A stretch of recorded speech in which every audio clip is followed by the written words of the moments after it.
అదే RTV app వార్తల్ని క్షణాల్లో చదివే అవకాశం ఉంటుంది. ఒక న్యూస్ పేపర్, ఒక టెలివిజన్ ఛానల్ మీ చేతుల్లో ఎప్పుడూ ఉంటాయి. స్కిల్ డెవలప్మెంట్ కేసులో అరెస్ట్ అయ్యి 53 రోజులు జైల్లో ఉన్న అనంతరం బెయిల్పై బయటకు వచ్చిన చంద్రబాబు నాయుడు ఆ రోజు జైల్లో ఉన్న చిత్తూరు జిల్లా మొత్తం ఆయనకు అండగా నిలిచింది. అందులో భాగంగానే నిన్న ఆయన జిల్లా పర్యటనలో భాగంగా రా కదిల్రా కార్యక్రమంకి హాజరైనప్పుడు జిల్లా నలుమూల నుండి ఈరోజు కార్యకర్తలు పెద్ద మొత్తంలో హాజరై ఆయన చూసేందుకు పరవశించారు. అందులో భాగంగా నిన్న రా కదిల్రా కార్యక్రమం కూడా సక్సెస్ అయింది.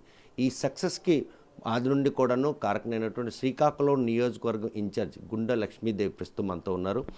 నాడు యువగలం పాదయాత్ర ముగింపు, నిన్న శంకారాం, ఈరోజు రా కదిల్రా. తెలుగుదేశం ఒక ప్రభంజనం పూర్వవైభవం వచ్చినట్టు స్పష్టంగా కనిపిస్తుంది. ముందుగా చిరంజీవి లోకేష్ బాబు గారు పాదయాత్రలతో మొదలైన ప్రభంజనం ఒక ఉప్పెనలా వస్తూ యువగలంలో అది ఇంకా ఎక్కువగా ప్రజానీకం వచ్చారు. అదేవిధంగా మొన్న శంకారావానికి కూడా అసలు ఎవరు ఊహించని రీతిలో ప్రజలందరూ వచ్చి శంకారావం దగ్గర విజయవంతం చేశారు.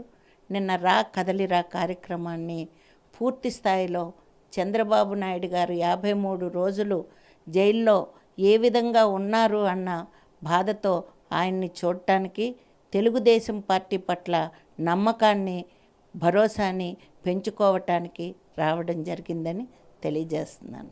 చూస్తే కనుక ఉమ్మడి జాబితా ప్రకటన జరిగింది జనసేన, టీడీపీ. ఆ జాబితాకు సంబంధించినటువంటి అభ్యర్థులందరూ గెలుపు గుర్రాల రేసు అని చెప్పేసి మాజీ ముఖ్యమంత్రి చంద్రబాబు ప్రకటించారు. ఈ జాబితాని ఏ విధంగా తీసుకోవచ్చు? ఇంకా 67 మంది మాత్రమే మిగిలిన్నారు. సో దాంట్లో ఇంకేమైనా అనిశ్చిత ఉన్నట్టు అనిపిస్తుంది? ఏమీ లేదండి.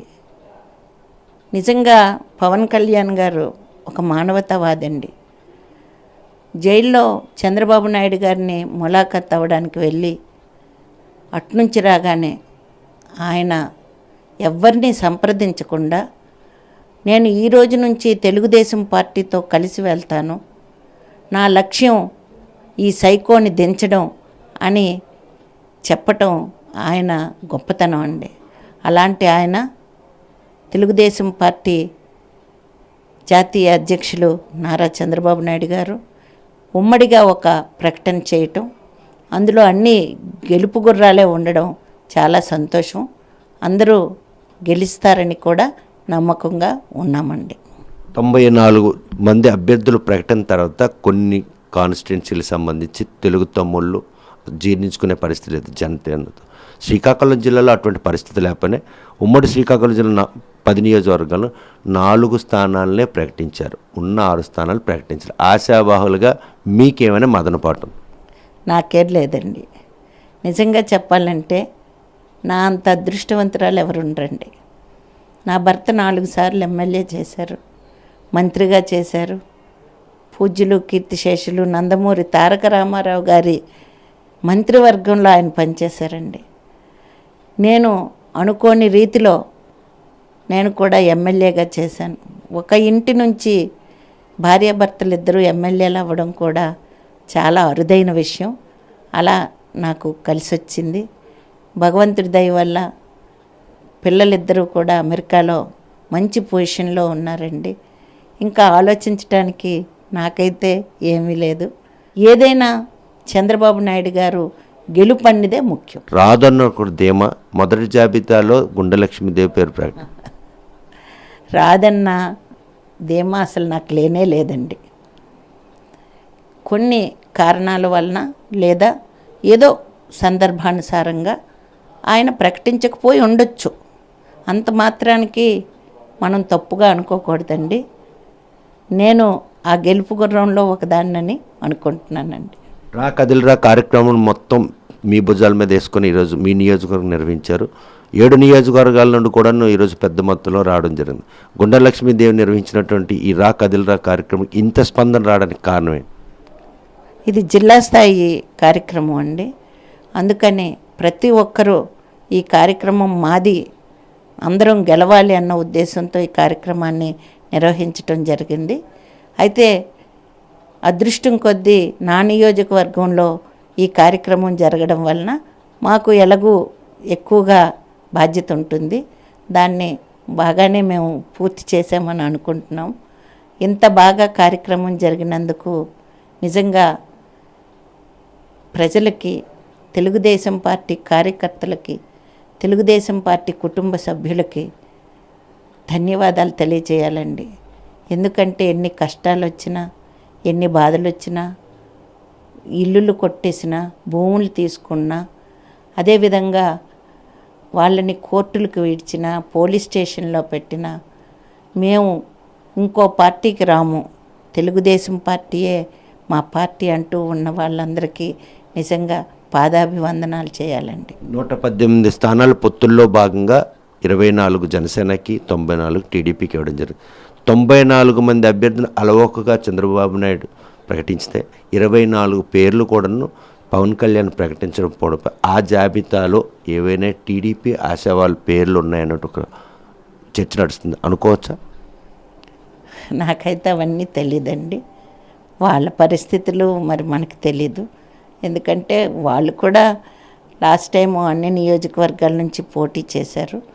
ఇప్పుడు మరి తక్కువ పోటీ చేయాలి కాబట్టి వాళ్ళు నిర్ణయాలు తీసుకోవాలి, అంతేనండి. అంటే ఆయన మా తక్కువ సీట్లు తీసుకునే అధికారంలోకి రావాలన్నటువంటి ఒక బలమైన నిర్ణయం ఈరోజు పవన్ కళ్యాణ్ కేవలం 24 స్థానాలనే తీసుకున్నారు. కాకపోతే ఆ పేర్లు ప్రకటించకపోవడం వెనక ఎవరి తాలూకా అంటే సీటు ఉండదు అన్నటువంటి ఒక అనిశ్చిత టీడీపీలోనే ఎక్కువ ఉంది. తెలీదండి, నాకైతే అలాంటివేం తెలియదు. గుండా కుటుంబానికి ఇంకా వెన్నుపోటు రాజకీయం వెంటాడుతుంది. అది మామూలేనండి. 2004 నుంచి మాకు ఇది అలవాటు అయిపోయింది. అలాగే దాన్నే మేము సవాల్గా స్వీకరిస్తూ ముందుకు వెళ్తున్నామండి. ఈసారి అటువంటి వెన్నుపోటు పడితే రాజకీయాల్లో కొనసాగుతారు? వెన్నుపోటు పడడం ఏంటండి అంటే నాకు అర్థం అవ్వలేదు. వేరు కొంపట పెట్టించి మిమ్మల్ని అడ్డుకోవడానికి చేస్తున్న ప్రయత్నం అన్నిటికీ ఏదీ తెలియని వ్యక్తి కాదు నారా చంద్రబాబు నాయుడు గారండి. ప్రతి ఒక్కటి ఆయనకి తెలుసు. ఆయన ఏ నిర్ణయం తీసుకున్నా నేను సంతోషంగానే ఉంటామండి. ఉండడం అనేది పాజిటివా నెగిటివ్? పాజిటివ్గానే. 40 సంవత్సరాలుగా పార్టీని ఏ రోజు మేము వేయలేదండి. మీకు అందరికీ తెలుసు. వేరే వేరే పార్టీల వాళ్ళు మమ్మల్ని ఎంత ప్రెషర్ చేశారో తెలుసు. తెలిసినా మేము ఏ రోజు పార్టీని విడిచి వెళ్ళలేదు, విడిచి వెళ్ళాం. ఈ పార్టీలోనే ఉంటాం, ఈ పార్టీలోనే చనిపోతాం. మొదటి జాబితాలో పేరు ఇంత సీనియర్ నేతలు 40 ఏళ్ళుగా పార్టీ మొదటి జాబితాలో పేరు రాలేదని ఒక మదనపాటు ఉందా? చాలామంది మదన పడుతున్నారు. లేదండి, నాకేం లేదు. నాకు అసలు ఆలోచనే లేదు. రెండోసారైనా మందే కదా పేరు, దానికోసం ఆలోచన ఎందుకు?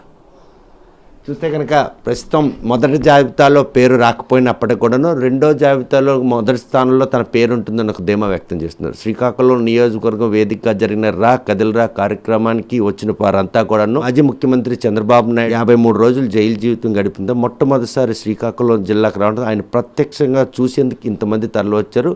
పార్లమెంటరీ కాన్స్టిట్యున్సీ పరిధిలో ఉన్నటువంటి 7 నియోజకవర్గం తరలి వచ్చిన జనంతో శ్రీకాకుళం జిల్లా పూర్తిగా పసుమమైంది. కాకపోతే రానున్న సార్వత్రిక ఎన్నికల్లో గుండా కుటుంబాన్ని మాత్రం వెన్నుపోటు పొడిచేందుకు చేస్తున్నటువంటి ఎవరైతే ప్రయత్నం వారికి మాత్రం కాలమే సమాధానం చెప్తుంది. ఈ విషయంలో రెండోసారి తాను గెలిచి అసెంబ్లీలో అడుగు పెట్టడానికి అవసరమైన అన్ని అంశాలు తన గెలుపుకు దోహదపడతాయని గుండా లక్ష్మీదేవి స్పష్టం చేస్తున్నారు. వీడియో జర్నలిస్ట్ రామకృష్ణతో సత్యం, RTV శ్రీకాకుళం. మరిన్ని వీడియోస్ కోసం ఛానల్ ని సబ్స్క్రైబ్ చేయండి. లేటెస్ట్ అప్డేట్స్ కోసం వాట్సాప్ ఛానల్ ని ఫాలో చేయండి. అండ్ లింక్ డిస్క్రిప్షన్ లో ఉంది.